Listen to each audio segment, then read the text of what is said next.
அனைவருக்கும் வணக்கம். என் பெயர் ஏ முருகபாண்டியன். நான் சேலம் மாவட்டம் தலைவாசல் தாலுகாவிலிருந்து பேசுகிறேன். எனக்கு சொந்தமான நிலம் தொடர்பாக அரசு அதிகாரிகளின் அலட்சிய போக்கை உயர் அதிகாரிகளின் கவனத்திற்கு கொண்டு வர இந்த வீடியோவை பதிவு செய்கிறேன். தலைவாசல் வட்டம் புலை எண் 30-2A1Aவில் எனக்கு சொந்தமான 48 சென்ட் நிலம் உள்ளது. இது எனது தாத்தா 1999ஆம் ஆண்டு முறைப்படி கனகவேல் என்பவரிடம் கிரயம் பெற்ற நிலமாகும். இதற்கான அசல் பத்திரங்கள் மற்றும் ஆவணங்கள் என்னிடம் உள்ளன. அந்த ஆவணங்களை நான் கடைசியாக காட்டுகிறேன். இந்த நிலத்தை அளக்கக் கோரி கடந்த 22/8/2025 அன்று நான் ஆன்லைன் மூலம் விண்ணப்பித்திருந்தேன். சர்வே பணியை செய்ய வந்த நில அளவையர் சேதுபதி அவர்கள் 48 சென்ட் நிலத்தை அளந்து எல்லையை மனுதாரருக்கு காட்டாமல் அனுபவத்தில் உள்ள 40 சென்ட் நிலத்தை மட்டும் அளந்து மீதமுள்ள 8 சென்ட் நிலத்தை அளக்காமல் விட்டு சென்றார். இது குறித்து தலைவாசல் தாலுகா தலைமை நில அளவையர் திரு பிரதீப் கண்ணன் அவர்களிடம் முறையிட்டேன். ஆனால் அவர் கள நிலவரத்திற்கு மாறாக மேல் அதிகாரிகளுக்கு ஒரு தவறான அறிக்கையை சமர்ப்பித்துள்ளார்.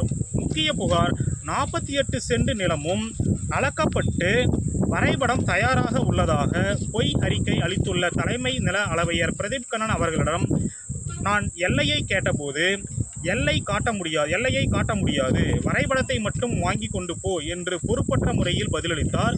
எதிர்மனுதாரரிடம் எவ்வித நீதிமன்ற தடை உத்தரவோ நில உரிமையோ இல்லாத நிலையிலும் அரசு அதிகாரி இப்படி ஒருதலைபட்சமாக செயல்படுவது எனக்கும் எதிர்மனுதாரருக்கும் தேவையற்ற மோதலை உருவாக்க வழிவகை செய்யும். எனவே மதிப்பிற்குரிய சேலம் மாவட்ட ஆட்சியர் அவர்களும் ஆத்தூர் RDO அவர்களும் முதலமைச்சரின் தனிப்பிரிவு அதிகாரிகளும் சென்னை டைரக்டர் சர்வே அதிகாரி அவர்களும் இதில் உடனடியாக தலையிட வேண்டும்.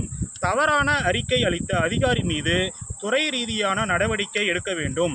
எனது 48 சென்ட் நிலத்தையும் முறையாக அளந்து எல்லையை காண்பித்து சரியான வரைபடத்தை வழங்க உத்தரவிடுமாறு பணிவுடன் கேட்டுக்கொள்கிறேன். தற்பொழுது எனது நிலத்தின் ஆவணங்களை இந்த வீடியோவில் சமர்ப்பிக்கிறேன். இது வந்து பார்த்தீங்கன்னா நிலத்தை அளக்க ஆன்லைனில் விண்ணப்பித்த ரசீதி.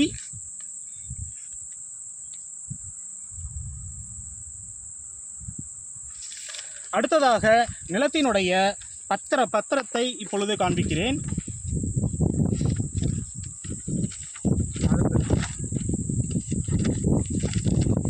நல்லா தெளிவாக இருக்குங்க.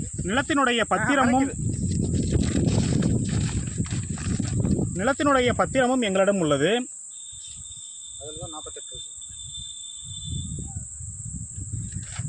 ஆகையால் இதை கருத்தில் கொண்டு உயர் அதிகாரிகள் அனைவரும் எங்களுக்கு உதவுமாறு மிகவும் தாழ்மையுடன் கேட்டுக்கொள்கிறேன். நன்றி, வணக்கம்.